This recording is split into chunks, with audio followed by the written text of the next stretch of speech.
안녕하세요. 오늘도 사연살롱을 찾아주셔서 감사합니다. 딸 하나 키우고 있는 40대 초반의 돌싱녀예요. 현재 친정엄마와 딸과 함께 살고 있어요. 저와 친정을 엄청나게 무시했던 말썽꾸러기 남편과는 쿨하게 이혼해버렸어요. 주유소에서 기름을 만땅으로 넣듯이 매일 만땅으로 제게 스트레스를 주지 않으면 입안에 가시가 돋쳤던 전 남편은 저와 이혼한 걸 크게 후회하고 있어요. 본인 사정이 시궁창이 되고 나니 와이프인절 시궁창 버러지 취급했던 지난날이 후회가 되는지 자꾸 연락하더군요. 역시나 쿨하게 씹어졌죠. 전 남편은 참으로 찌질한 인간이었어요. 전형적으로 강자에게 비굴하고 약자에게만 으르렁대는 스타일이었죠. 지네 부모님들이 공무원이어서 연금 타면서 편하게 생활한다며 시골에서 농사 짓는 우리 친정엄마를 그렇게 무시했어요. 저희 엄마는 진짜 입이 무거운 스타일이에요. 말수가 적다 보니 겉으로는 좀 무뚝뚝해 보여도 속은 진국인 분이죠. 마음도 정말 따뜻하고요. 엄마는 딸인 저에게까지 본인이 살아온 세월에 대해 가타부타 별 얘기를 안 하셨어요. 저와 엄마는 피치 못할 사정으로 오랫동안 떨어져 살아야 했거든요. 그 세월들이 참 억울하고 분통했을 법도 한데 그저 긍정적인 얘기만 꺼내려 하셨죠. 이번 기회를 통해 친정 엄마가 숨기고 계셨던 과거에 대해 알고 나니 엄마가 측은하면서도 한편으론 참 대단하게 느껴졌어요. 아직 40대밖에 안 된 저와 전 남편에게 대체 무슨 일이 있었던 건지, 그리고 친정엄마의 비밀은 무엇인지 궁금하시죠? 사연살롱 여러분께 한번 풀어놔 볼게요. 끝까지 들어주시고 이런 남편과 이혼한 게 잘한 일인지 아닌지 판단해 주시겠어요? 엄마와는 위에서 말씀드렸듯이 꽤 오랜 시간 떨어져 있다가 20대가 돼서야 다시 만날 수 있었어요. 아빠가 저와 엄마가 만나는 것을 필사적으로 막아왔거든요. 제가 엄마를 만나면 마치 엄마가 절 뺏어가 버릴 것 같았대요. 어린 나이였지만 두 분이 이혼한 건 알고 있었어요. 그런데 제가 엄마를 만나는 걸 방해하는 건 이해할 수 없었어요. 아빠가 제게 그렇게 잘해주지도 않았거든요. 그렇게 끔찍하게 생각해주지도 않는 딸을 왜 꽁꽁 숨겨두려 했는지. 그땐 전혀 몰랐지만 나이 들고 조금이나마 알 수 있었어요. 절 인질처럼 붙들어 두고 있어야 엄마가 본인에게 다시 돌아올 거라고 생각했나 봐요. 그럼 처음부터 엄마와 저에게 잘해줄 것이지. 아빤 정말 알 수 없는 양반이었죠. 그때 당시엔 고등학교만 나와도 취업이 잘 되던 시절이어서 아빠도 상고 졸업 후 바로 취직을 했어요. 하지만 남 밑에서 자존심 구겨가며 일하는 걸 천성적으로 못하던 아빠는 1년도 못 채운 채 퇴사를 밥 먹듯이 하더군요. 그것도 젊었을 때 얘기지 나이가 점점 드니 제대로 된 경력도 없는 아빠는 재취업도 잘 안 됐어요. 결국 백수로 허송세월을 보내기 시작했죠. 아빠에게 생활비를 기대하기 어렵자 엄마가 생활 전선에 뛰어들었어요. 지하 창고방에서 세 식구가 겨우 발만 뻗고 지냈는데 엄마는 조금이라도 더 나은 곳에서 살며 절 키우고 싶다는 생각에 몸을 갈아 넣으며 일하셨어요. 그러던 어느 날 아침에 일어나려는데 머리가 깨질 듯이 아프고 정신을 차릴 수가 없더군요. 아빠는 여느 때처럼 술집에서 밤을 샜는지 집에 들어오지도 않았고 제 옆에서 자고 있던 엄마를 보니 역시나 깨어나질 못하고 있었어요. 문득 엄마가 돌아가신 게 아닌가 하고 겁이 나서 비몽사몽간에 엄마를 흔들어 깨우다가 저 또한 쓰러지고 말았어요. 눈을 떠보니 병원이더군요. 간호사 말로는 저와 엄마 모두 연탄가스 중독이라고 했어요. 힐끔 옆을 보니 엄마도 병상에 누워서 힘겹게 제 이름 석지연을 외치고 있더군요. 지연아, 어딨니? 엄마 여기 있어. 우리 딸 어떻게 된 건 아니죠? 제발 우리 딸 좀 살려주세요. 엄마, 나 이쪽 침대에 누워있어요. 걱정 말아요. 나 안 죽었어요. 엄마도 괜찮죠? 다 괜찮아질 거예요. 걱정 마세요, 엄마. 저와 엄마는 눈물이 범벅이 되어 응급실에 누워 드라마 한 편을 찍었네요. 회복이 되고 태어난 후 엄마는 아빠를 향해 처음으로 소리치며 대들었어요.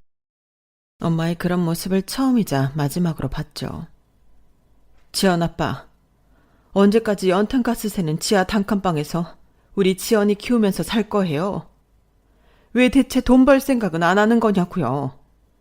내가 번 돈으로 새 식구 생활하며 당신 술값까지 대려니 난 죽을 것 같이 힘들다고요. 왜 나만 이렇게 힘들게 살아야 해요? 그렇다고 당신이 애를 봐주길 해요. 아님 설거지 한 번을 해줘요. 아무것도 안 하고 빈둥대기만 하면 난 어떻게 살으라는 거예요? 아, 내 팔자야. 지금까지 참고 또 참아왔던 엄마의 사자어가 터지고 아빠는 좀 당황한 듯 했으나 뭘 잘했다고 같이 싸우더군요. 야 이놈의 여편네야. 어디 하늘 같은 서방님 앞에서 삿대질하면서 눈을 부라려. 아이고 귀청 떨어지겠네. 이 여편네가 기차 화통을 삶아먹었나? 목소리는 왜 이렇게 커? 그동안 지랄 맞은 성격 다 숨기고 고상한 척 해왔던 거냐? 너 연기 잘한다. 배우해도 되겠네. 참네. 이러니 7명의 우리 누나들이 하나같이 당신 욕을 하는 거 아니겠어? 여자가 좀 고분고분한 맛이 있어야지. 7명의 신우들 덕분에 난 하루에도 몇 번씩 비난 섞인 말을 들어야 했어요. 내가 왜 그렇게 살아야 해요? 난 능력 없는 남편 만나서 열심히 살아온 죄밖에 없는데. 나 동네 언니 따라 미국 가서 돈 벌어올 거예요. 미국은 잘 사는 나라니까 월급도 세다고 하더이다. 비행기표 살 돈 생기면 한 번씩 들어오도록 할게요. 우리 지연이는 내가 데리고 갈게요. 미국에서 학교 보내고 다 내가 알아서 할 테니 그렇게 알아요. 뭐? 미국? 딸내미까지 데리고 간다고? 이런 미친 여편네가 있나? 절대 안 돼. 어디서 내 딸을 함부로 뺏어가려고 해? 혹시 거기에 기둥서방이라도 한 명 심어놨냐? 그렇게 대한민국이 싫고 내가 싫거든. 너 혼자 가. 이혼 도장 찍고 너 혼자 미국이든 중국이든 가서 잘 먹고 잘 살으라고. 당신이 언제 한번 우리 지연이한테 아빠 노릇 제대로 한 적이나 있어요? 애기 밥 한 번, 목욕 한 번, 숙제라도 한 번 봐준 적 있냐고요? 내가 우리 딸 데려갈 테니 그리 알아요. 이 여편네가 지연이는 절대 안 돼. 엄마는 절 데리고 가고 싶어 했지만 아빠는 한사코 반대했어요. 그렇게 두 분은 이혼을 하셨고 엄마는 미국으로 떠나게 되셨죠. 엄마는 집 떠나기 전 절 붙잡고 엉엉 울며 신신당부했어요. 지연아, 엄마가 이혼하고 외국으로 떠난다고 해서 절대 널 버리는 게 아니야. 반드시 돈 많이 벌어서 널 데리러 올 거야. 조금만 기다려줘. 정말 미안하다 우리 딸. 아빠는 엄마가 미국으로 가자마자 계모를 한 명 데려오더군요. 이 모든 환경의 변화가 절 너무 혼란스럽게 만들었어요. 계모에게는 중학생 정도 되는 아들이 있었죠. 그 모자는 절 마치 투명인간 취급했어요. 아빠는 천성이 그러한지라 새장가를 들고도 가정에 충실하지 못했기에 집에 잘 들어오지도 않았어요. 대체 우리 아빠 같은 사람이랑 왜 재혼했는지 이해할 수 없었죠. 계모는 저한테 구박 못해서 죽은 귀신이 씌었는지 시시각각 잔소리며 구박을 해댔어요. 야, 뭔 놈의 목욕을 그리 자주 하는 거야. 물값 아까우니까 일주일에 한 번만 씻어라. 그리고 무슨 여자애가 새끼 다 먹으려 해. 살찌니까 하루 한 끼만 먹도록 해. 처음엔 어리둥절해 있다가 나중엔 이판사판으로 저도 계모한테 대들었어요. 아줌마가 뭔데 나한테 이래라 저래라 해요. 내가 싫으면 관심 끄세요.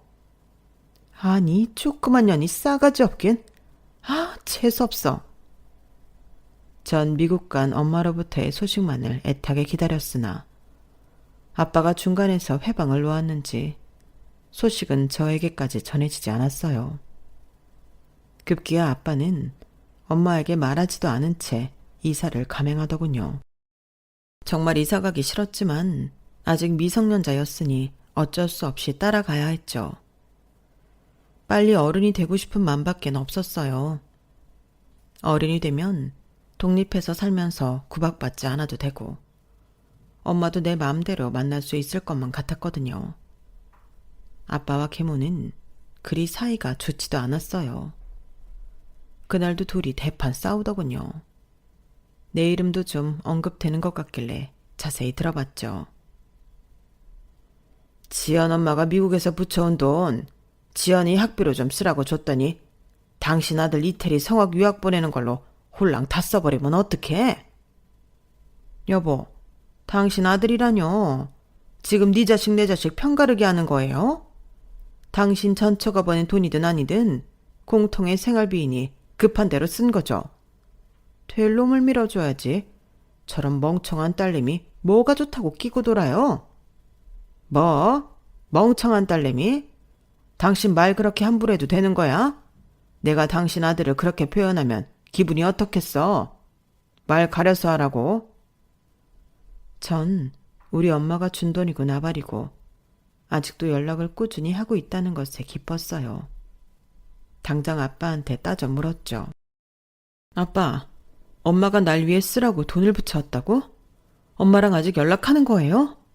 그럼 엄마 주소나 전화번호라도 좀 줘봐요. 제발요, 네? 아빠는 단호히 거절했어요. 절대 안 돼. 네 엄마는 죽은 사람이라고 생각하고 살아라. 널 버리고 간 옆에네 뭐가 좋다고 아직도 기다리고 있냐?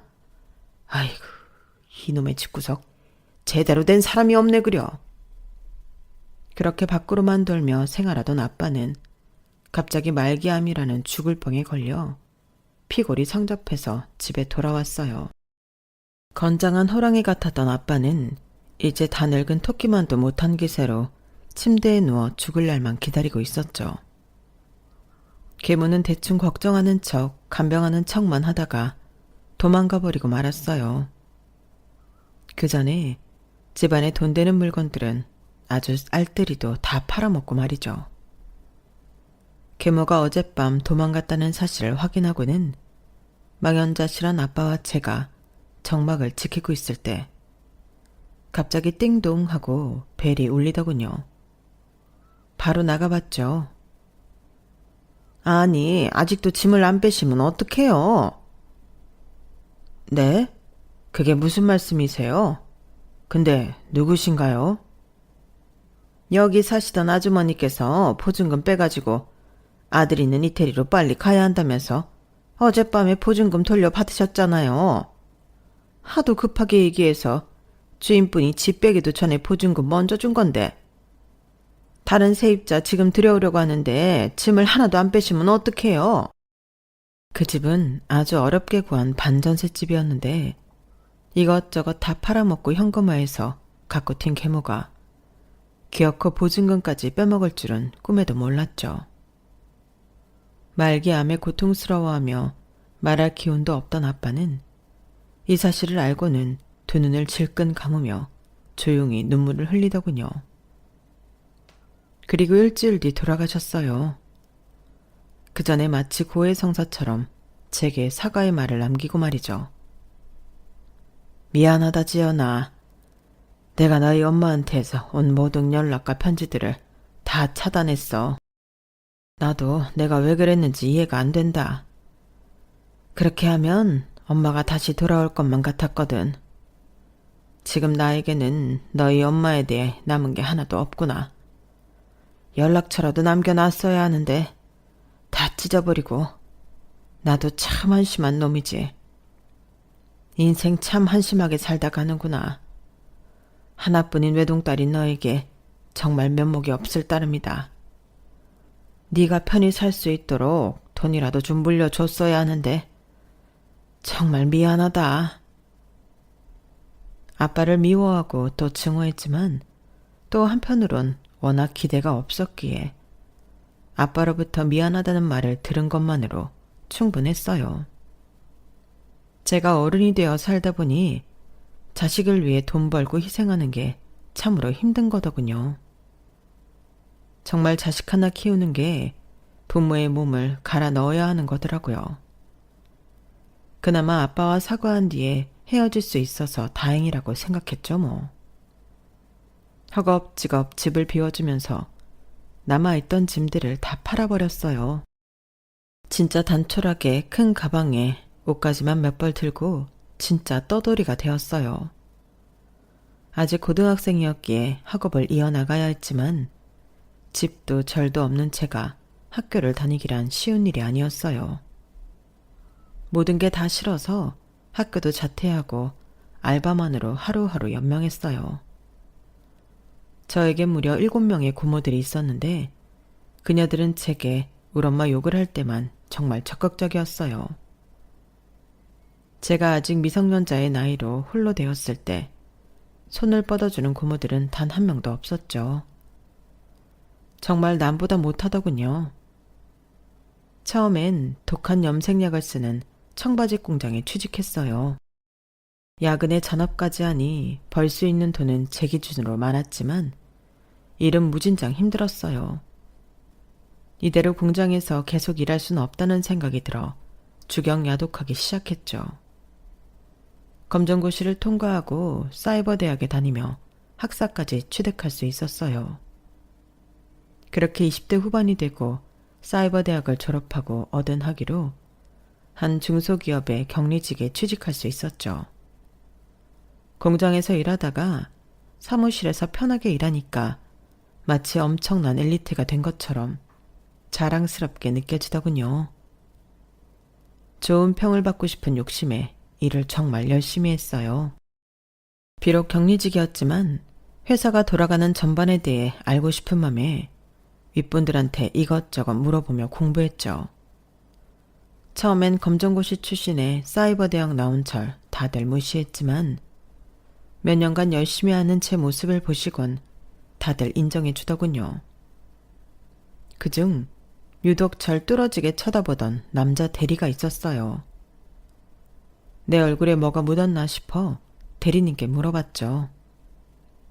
아니 강 대리님, 제 얼굴에 밥풀이라도 묻었나요? 왜 이렇게 뚫어지게 쳐다보세요? 대리님 강렬한 눈빛에 제 얼굴 뚫리겠어요. 전 그저 농담으로 웃어 넘기려 했는데 강 대리님은 다큐로 받아들이더군요. 눈치챘어요. 나 지연씨 마음을 뚫고 싶어요. 남자친구 없다고 했죠. 회사에서 할 얘기는 아니지만 지연씨 처음 본 순간부터 내 여자로 만들고 싶었어요. 내가 오늘 저녁 살 테니 우리 밥 먹으면서 얘기해봐요. 우리의 미래에 대해서 말이죠. 그냥 농담으로 던진 말에 이렇게 진지하게 받아들이다니 제가 오히려 더 당황했어요. 미래요? 진심이세요, 강대리님? 나 이래봬도 상남자예요. 아무한테나 이런 말하고 다니는 남자 아니라고요. 남자는 한 방이에요. 무조건 직진이라고요. 내가 그 한 방을 보여줄게요. 우린 사귀고 결혼까지 하게 될 테니 두고 봐요. 속으로 이 남자가 미쳤나 싶기도 했지만 싫지는 않았으니 그날 저녁밥을 함께 먹었나 봐요. 강성준. 이 남자는 부엉 소리를 내며 질주하는 오토바이처럼 제게 아주 강하게 들이댔어요. 저도 못 이기는 척 넘어가고 말았고요. 그렇게 사내 연애가 시작됐는데 데이트가 어찌나 재밌던지 이래서 사람들이 연애를 하는구나 하고 새삼 느꼈어요. 그동안은 삶에 치여 연애고 뭐고 하루 벌어 하루 먹을 거 사는 걸로 만족하며 살았는데 남친과의 연애는 정말 신세계였죠. 남친의 추진력은 회사에서도 유명했어요. 일할 때의 추진력이 데이트할 때도 고스란히 나오더군요. 남친의 성격이 원래 불도저 같은 스타일이었죠. 결혼하자. 3개월 만났으면 된 거 아냐? 나 지연이 많이 사랑하고 지연이도 나 좋아하잖아. 그치? 남녀가 사랑하는데 더 미룰 이유가 없다고 봐. 결혼? 벌써? 요즘 20대에 결혼하는 사람 별로 없잖아. 좀 더 일하고 기반 좀 잡히면 하고 싶은데. 결혼하고 기반 잡으면 되지 뭐. 우리 엄마 아빠 두 분 다 공무원 하다가 은퇴하셔서 연금 타고 계시니 우리 집엔 용돈 안 드려도 되고 지연이 어머님도 연락 안 되니 뭐 우리만 잘 살면 되는 거 아니겠어? 심플하잖아. 그의 논리를 이길 재간이 없었어요. 사실 저도 그간 혼자 살며 외롭기도 했고 예쁜 가정을 빨리 꾸리고 싶은 마음도 있었죠. 또 보잘것없는 조건을 가진 내게 이렇게 적극적으로 대시해주는 남자가 또 있을까 싶어 그의 결혼 제안에 오케이 했어요. 그런데 우리끼리 백날 오케이 해봐야 뭐 하겠어요.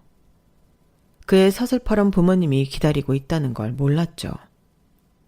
남친의 부모님께 인사드리러 간 날 세상 살며 들을 욕을 그 몇 시간 동안 다 들은 것 같아요. 살다 그런 모욕은 처음 겪어봤어요. 야, 너 여기가 어디라고 기어 들어오는 거냐? 너 애미애비도 없는 여자애라며? 고등학교 중퇴에 뭐? 사이버대야? 요샌 그런 것도 대학으로 쳐주더냐? 아, 아들아, 넌 저런 애가 뭐 좋다고 결혼까지 한다고 난리야. 너 요즘 네 아빠 사업 시작해서 자금 조달하려고 백방으로 애쓰는 거 다 알고 있으면서 저런 돈도 없는 가난뱅이를 데리고 오냐고. 이 불효자 같으니라고. 나 이 결혼 허락 못해. 네 아빠 사업에 최소 1억이라도 자금 대줄 수 있는 집안의 여자애를 며느리감으로 데리고 오란 말이야. 알았어? 전 처음 보는 아줌마한테 이렇게 욕을 먹을 이유가 없다고 생각해서 따졌어요. 어머님, 제 부모님 일은 어린 제가 어찌할 수 없는 부분이기에 뭐라 드릴 말씀은 없지만 저 열심히 살아온 죄밖에 없습니다. 이렇게 처음 보는 사람한테 욕 들을 일 하지 않았습니다. 그리고 뭐 성준 씨 집안이 재벌이라도 되나요? 성준 씨가 명문대라도 나왔나요? 차이 나봐야 얼마나 차이 난다고 제게 이런 식으로 푸대접 하시는지 모르겠지만 진짜 실망이네요. 전 그만 가보겠습니다. 이 결혼 없던 걸로 하죠 뭐. 손이 바들바들 떨리고 눈물이 턱 밑까지 차올랐지만 꾹 참았어요. 나한테 욕지거리한 그들에게 약해 보이기 싫었거든요. 아니나 다를까 고약한 성격의 남친 엄마는 제 뒤통수에 대고 끝까지 욕을 박더군요. 야 이년아, 우리 아들이 그래도 거지 같은 너보단 훨씬 나아. 어디다 대고 비교질이야. 그래, 나도 이 결혼 반대다. 우리 다시 보지 말자. 남친은 절 쫓아나와 잡더군요. 지연아, 정말 미안해. 우리 엄마 아빠가 이렇게 나올 줄은 꿈에도 몰랐어. 요즘 아빠가 공무원 은퇴 작업으로 사업을 시작하려다 보니 돈이 모자라서 더 그런 것 같아. 부모님 두 분 다 요새 맨날 돈돈거리시거든. 아, 정말 미안해. 우리 부모님 화가 좀 누그러지거든. 그때 다시 찾아뵙는 걸로 하자. 뭐? 화가 누그러지면 다시 찾아가자고?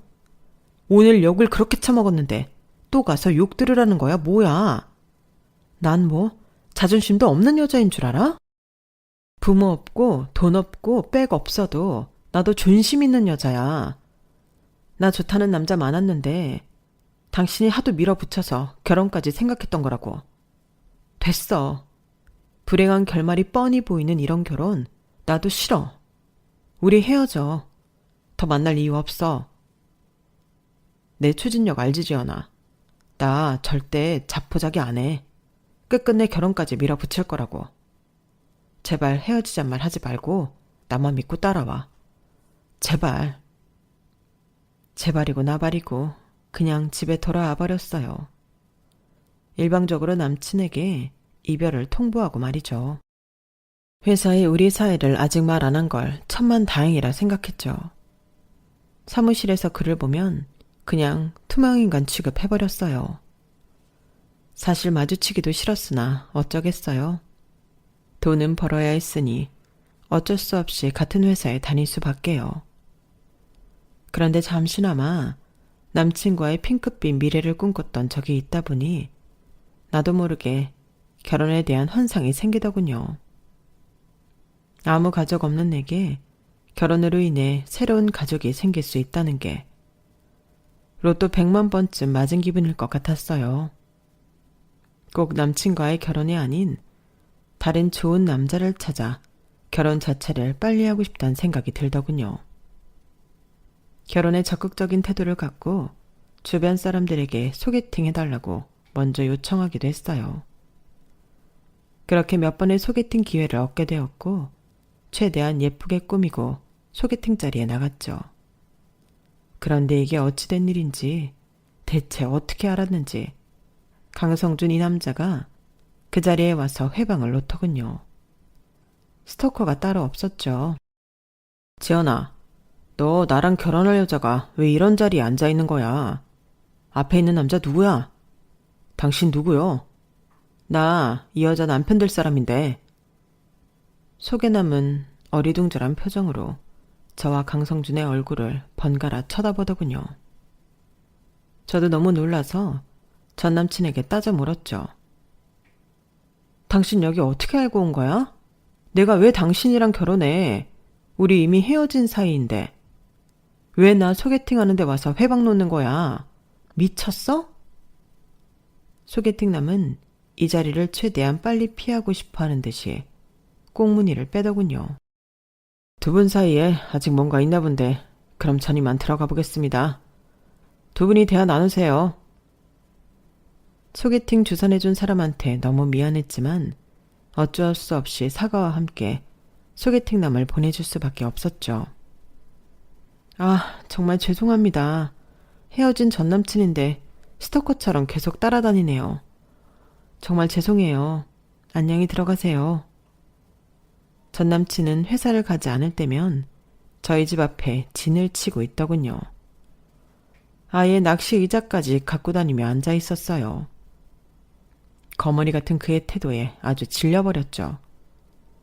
강성준 씨, 당신 스토커야? 계속 이러면 경찰에 신고해버릴 거야. 신고해. 난 지연이를 지구 끝까지 쫓아갈 거야. 난 내가 계획한 건 다 이뤄내는 사람이라고. 그렇지 않으면 내가 자존심이 상해서 말이야. 그만큼 당신을 사랑해서 이러는 거야. 꼭 내 여자로 만들고 말 거야. 그와의 재회를 계속 거부하자 이젠 회사에 다 알려버리는 작전을 쓰더군요. 회사 동료들이 다 제게 와서 결혼 축하를 하더라고요. 참네. 지금 생각해도 어이가 없네요. 지연씨, 강성준 씨랑 언제 그렇고 그런 사이였어? 결혼 축하해요. 그리고 임신까지 했다며? 이렇게 일을 열심히 해도 몸 괜찮겠어요? 네? 임신이요? 저 임신 안 했는데요. 누가 그래요? 강성준 씨가 그러던데 여자친구인 지연 씨랑 곧 결혼할 건데 속도 위반했다고. 아, 없는 말까지 지어내서 회사에 유언비어를 퍼뜨리다니. 진짜 강성준 이 남자는 못 말릴 사람이었죠. 성준 씨, 진짜 미쳤어요? 무슨 내가 임신을 해요. 결혼은 또 뭔 소리예요? 대체 회사에 무슨 소문을 퍼뜨리고 다니는 거냐고요. 나 지연이 너무 사랑해. 지연이도 날 아직 사랑하는 마음 남아있잖아. 우리 부모님은 내가 다 막아줄 거야. 내가 우리 지연이 지켜줄 거라고. 세상 누구보다 행복하게 살게 해줄 자신 있어. 그러니 다시 한 번만 내게 기회를 줘. 이미 회사에 소문 다 퍼졌고 되돌릴 수도 없어. 우리 얼른 다시 연애해서 진짜 아기도 갖고 결혼식도 올리고 하자고. 요즘 속도 위반이 창피한 일도 아니니까 말이야. 이렇게 몇 개월이 지나자 그의 저돌적인 태도에 두 손 두 발 다 들게 되었어요. 그렇게 어물쩡 다시 사귀게 되었고, 그가 의도한 건지 아닌 건지 어쨌든 소문낸 것처럼 임신까지 하게 되었죠. 예비 시부모들도 애까지 들어선 마당에 더 이상 반대를 못하더군요. 다만 예비 시부가 사업을 시작해서 남친이 모아놓은 돈까지 싹 다 긁어갔다고 하더라고요. 어쩔 수 없이 시댁에 합가하여 신혼을 시작하기로 했죠. 제가 자존심 세고 따질 거 잘 따지는 성격이기에 시모 따위 무섭지 않았어요. 남편이 잘 막아준다고도 했으니 남편을 믿고 시집살이를 쉽게 본 것도 있었죠. 그런데 제가 생각했던 것보다 시부모는 훨씬 강력한 악당이었어요. 더군다나 임신까지 한 마당에 악당, 아니 악마 같은 시부모를 일일이 상대하기에 참으로 벅차더군요. 야 며느리야, 변기 좀 닦아라. 너 아직 배 많이 안 나왔으니 허리 구부려서 닦을 수 있잖냐. 난 디스크가 있어서 허리 못 구부리니 네가 좀 닦아. 아우 어머님, 저 주말 내내 집안 대청소하느라 너무 힘들어요. 그럼 이따가 남편 들어오면 시킬게요. 고등학교 동창들 만나러 갔으니 곧 돌아올 거예요. 야, 내 귀한 아들을 변기 닦으라고 시키라고? 절대 안 돼. 네가 해. 여기 소리 쓰니까 이걸로 박박 닦아. 어머님, 저는 어머님이 귀한 아들의 자손을 잉태하는 사람입니다. 이 뱃속의 손주는 소중하지 않으신가요?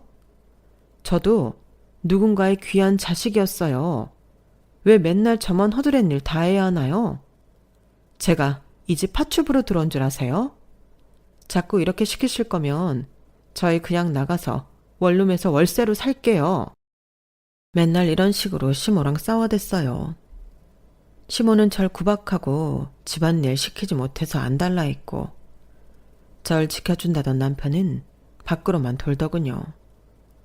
남편과도 싸움이 잦을 수밖에 없었죠. 게다가 시부모와 남편 돈까지 싹 다 긁어퍼부은 시부의 사업이 잘 안 풀리는 바람에 시댁 식구들은 맨날 돈 구할 때만 찾고 있었어요. 그런 난리통에 전 예쁜 딸 사랑이를 낳았어요. 아기 낳고 휴직한 지 3개월 후 시모가 제게 강력하게 요청하더군요.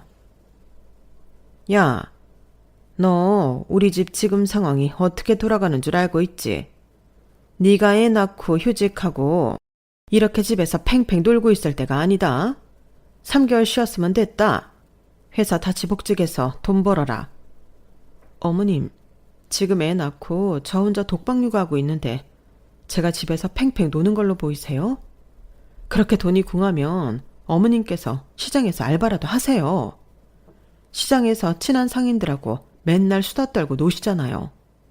어머님께서 애 한 번 안아준 적 있으세요? 이유식 한 번 만들어주신 적 있으시냐고요. 정말 너무하세요. 애 낳고 조리도 못하고 집안 일까지 하느라 전 몸 여기저기가 완전히 망가지고 있다고요. 시모의 말이 너무 서러워서 눈물이 펑펑 났어요. 시모 앞에선 약해 보이기 싫어서 눈물을 안 흘리려 했는데 내 편을 들어줄 사람은 이 세상에 아무도 없다고 생각하니 제 자신이 너무 가엾더라고요. 저는 계속되는 남편과 시부모의 채근에 못 이기고 아기 낳고 5개월 정도 되는 달부터 다시 복직하여 일을 시작했어요. 아직 핏덩이 같은 아이를 어린이집에 맡기고 말이죠. 그렇게 모든 생활이 다 치여 영혼 없이 회사를 다니고 있는데 회사 1층 로비에서 누군가와 쾅 하고 부딪혔어요. 어떤 나이 든 아줌마였는데 일단 사과부터 했죠. 어머, 죄송합니다. 괜찮으세요? 제가 딴 생각하고 가다가 어깨를 부딪혀버렸네요. 아니요, 괜찮아요. 근데 성함이 석지연 씨예요? 우리 회사에서는 이름표를 항상 부착하고 다녀야 해서 그 여자분은 내 이름표를 확인했나 보더군요. 네, 맞아요, 제 이름. 그 아줌마는 천천히 제 얼굴을 훑더니 제 팔을 덥석 잡고는 눈물이 그렁그렁하며 다시 붙잡더군요. 진짜 석지연이에요? 우리 지연이 어렸을 때랑 똑같네. 너 지연이 맞니? 우리 지연이야. 내 딸 지연이 맞지? 갑자기 날 보며 울음을 터뜨리는 그 아줌마의 얼굴을 찬찬히 봤더니 아주 어릴 적 헤어졌던 내 엄마의 얼굴이 보이더군요. 흰머리에 다 늙어버린 엄마였지만 진짜 우리 엄마가 맞았어요. 엄마, 우리 엄마 맞죠? 미국으로 갔었던 엄마 맞는 거죠? 엄마, 왜 이제야 나타난 거예요? 내가 엄마 얼마나 보고 싶었는데. 저희 모녀는 그 자리에 주저앉아 부둥켜 안고는 엄청 울었어요. 그동안 엄마 아빠 없이 힘들게 살아온 내 인생이 주마등처럼 지나가더군요. 그래도 열심히 살아왔기에 이렇게 엄마를 다시 만날 수 있는 행운을 거머쥐게 됐구나. 하늘에 감사하고 또 감사했죠. 전 일단 회사에 대충 말씀드리고 그날 반차를 내고 1층 카페에 앉아 엄마와 이야기를 나누었어요. 그동안 살아온 얘기를 속사포처럼 다 쏟아냈죠. 엄마도 마찬가지였어요. 단 몇 시간 내에 우리는 그동안 살아온 인생을 다 공유할 수 있었어요. 엄마가 미국에서 네 아빠를 통해서 우리 딸한테 연락하려고 무진 애를 썼는데 중간에서 다 차단하더구나. 돈도 많이 보냈는데 그 피 같은 돈을 계모가 자기 아들한테 다 썼다고. 다 엄마 탓이다. 다 모자란 내 탓이야. 널 어떻게든 미국으로 데려갔어야 하는데 네 아빠가 널 절대 안 주는 바람에 이런 사단이 났구나. 아빠와 연락이 완전히 끊기고 널 찾을 길이 없어. 엄마가 얼마나 애가 탔는지 몰라. 지금이라도 만나서 천만 다행이다. 엄마는 미국에서 돌아와 시골에 자리를 잡고 농사 지으며 사신다고 했어요. 미국에서 재혼을 하셨었는데 새아버지가 돌아가시는 바람에 유산으로 받은 돈이 조금 있다고 하시더군요. 엄마는 현재 제 상황을 들으시고는 시댁에서 분가하라고 하셨어요. 엄마에게 있는 돈과 대출받아서 자금을 보태주신다고 하더군요. 전 한사코 거절했죠. 시골에서 농사 지으며 사신다는 걸 보니 엄마도 그리 돈이 많은 것 같진 않았거든요. 엄마, 엄마도 노후 대비하셔야지. 새아버지한테 받은 유산을 왜 저한테 다 주세요? 그냥 갖고 계세요. 아니야. 귀한 우리 딸이 시댁에서 왜 시집살이 하며 스트레스 받아야 해. 엄마가 지금까지 못해준 거 다 해주고 싶어. 그래야 내가 나중에 죽을 때 눈 감을 수 있을 것 같아. 엄마의 죄책감을 조금이라도 덜어주겠니? 염치 없지만 친정엄마의 도움으로 21평짜리 전셋집을 마련할 수 있었고 남편도 돈 받을 때는 좋아하더군요. 야호, 우리도 드디어 아파트 살게 됐다. 근데 장모님 돈 조금 더 없으시대? 21평 너무 좁다. 그리고 장모님이 이 돈이 전 재산이라며 앞으로 우리가 생활비 들어야 하는 거 아니야? 그럼 좀 그런데? 뭐가 좀 그래. 그리고 몇 억을 보태주셨는데 엎드려 감사를 드려도 모자를 파네. 좁아? 당신 제정신이야? 사람이 염치가 있어야지. 아니, 당신 어렸을 때 육아 안 하고 미국 가셨잖아. 그 값을 지금 하는 거지 뭐. 뚫린 입이라고 아무 말이나 하지 말어. 아, 속 터져. 저런 사람을 남편이라고. 진짜 남편과 대화를 나누면 속이 터졌어요. 집에서도 지겨운데 같은 중소기업에 다녔으니 회사에서도 늘 같은 사무실에서 일해야 했죠. 그런데 어느 날 회사의 사장님이 절 잠시 보자고 하시더군요. 전 혹시 잘리는 건 아닌지 긴장되는 마음으로 사장실로 향했죠. 어서 오세요, 석주현님. 반가워요. 여기 앉으세요. 사장님, 그냥 편하게 불러주세요.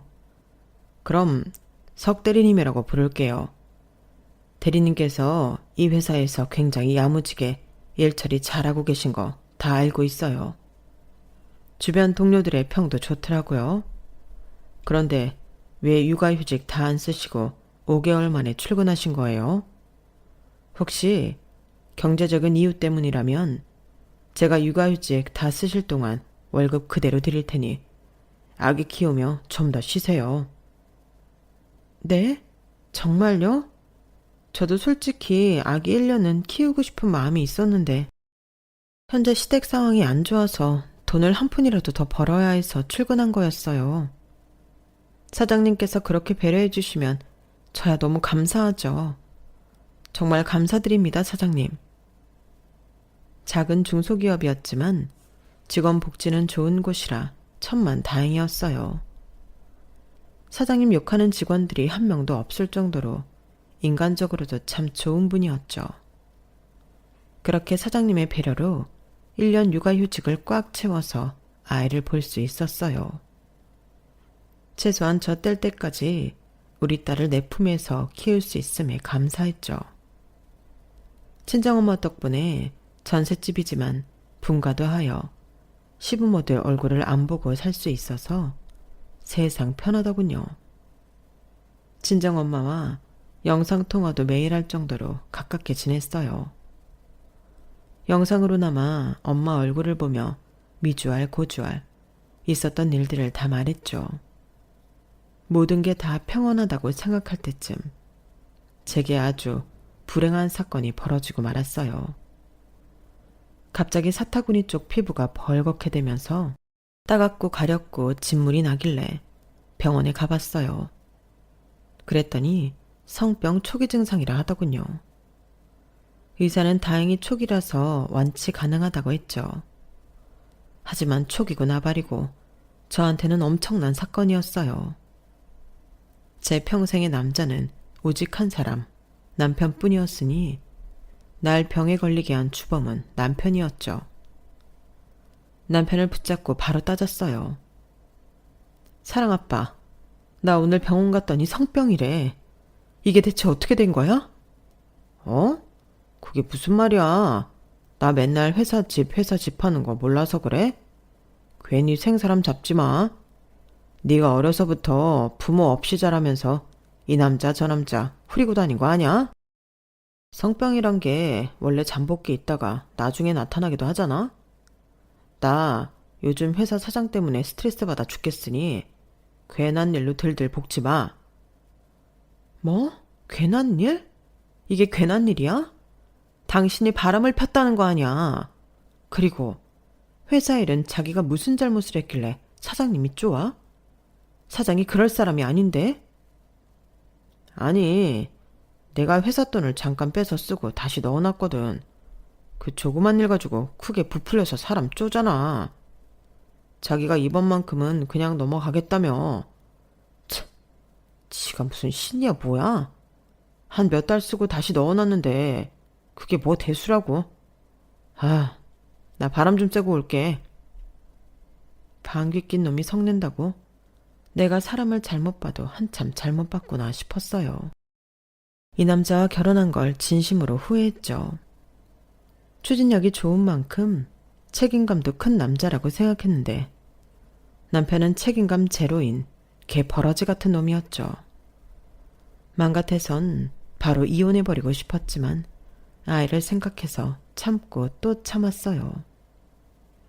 하루에도 몇 번씩 엄마와 영상통화를 했었는데 전 최대한 태어난 척 하려 했지만 엄마 얼굴을 보니 흘러나오는 눈물을 참기가 어려웠죠. 엉엉 울며 엄마한테 다 고자질하고 말았어요. 남편의 만행에 대해서 말이죠. 뭐라고? 강서방이 뭐? 아, 이런 일이.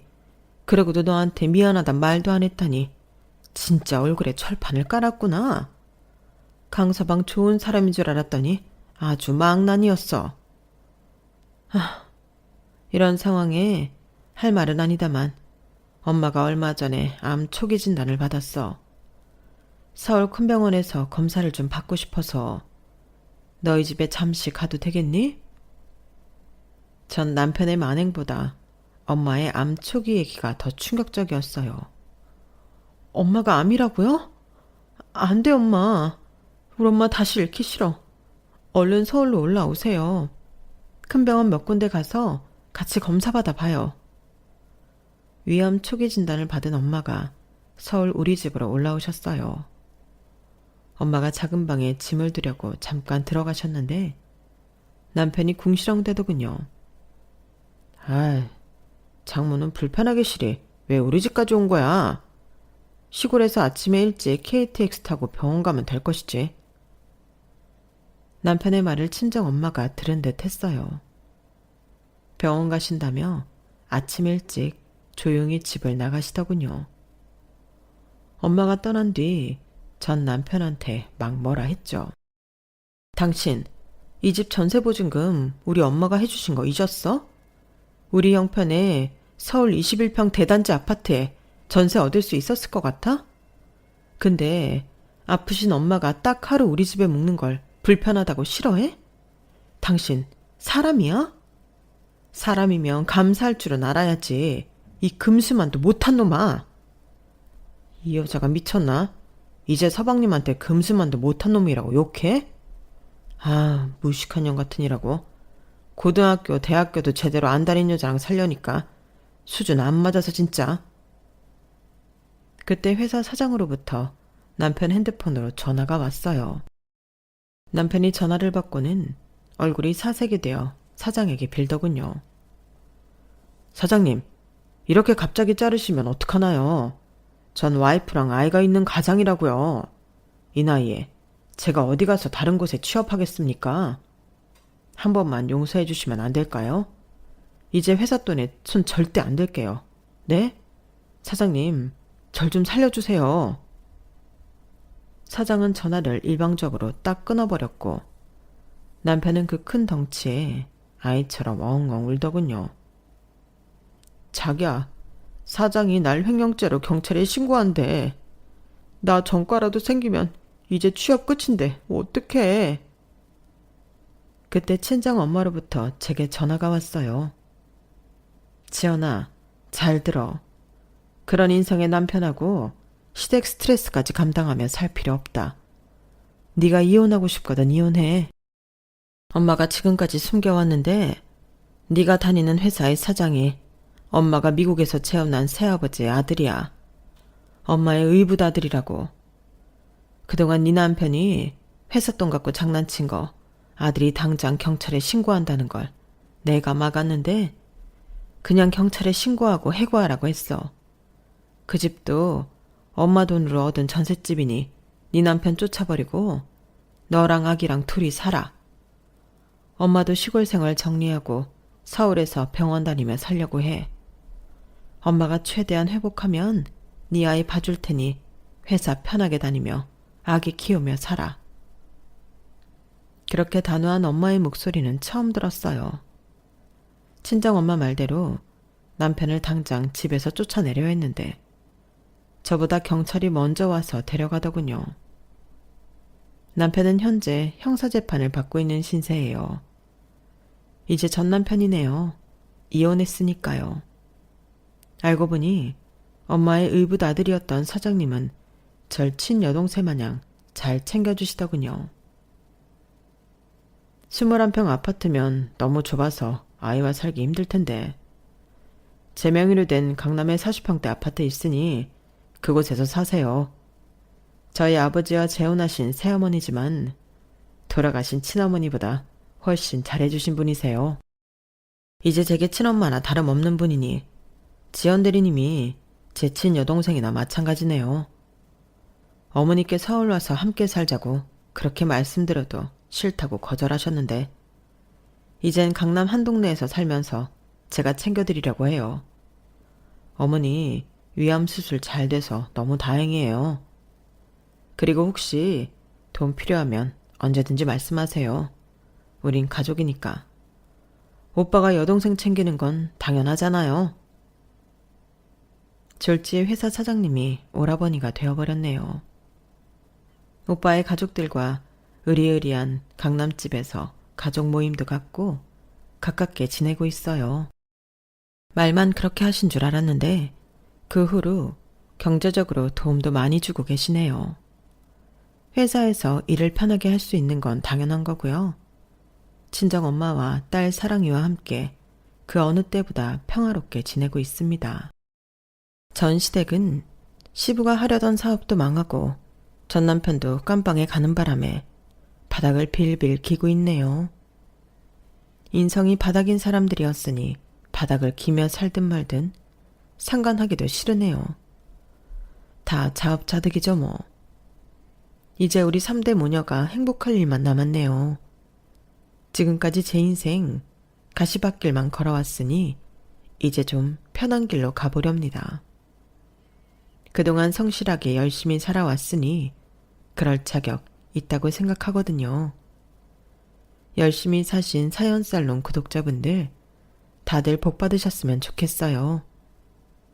지금까지 저의 인생 이야기를 함께 해주셔서 진심으로 감사드립니다. 다들 복 받으세요. 여러분, 사연 댓글에 응원과 현명한 조언 부탁드려요. 좋아요와 구독은 저에게 큰 힘이 됩니다.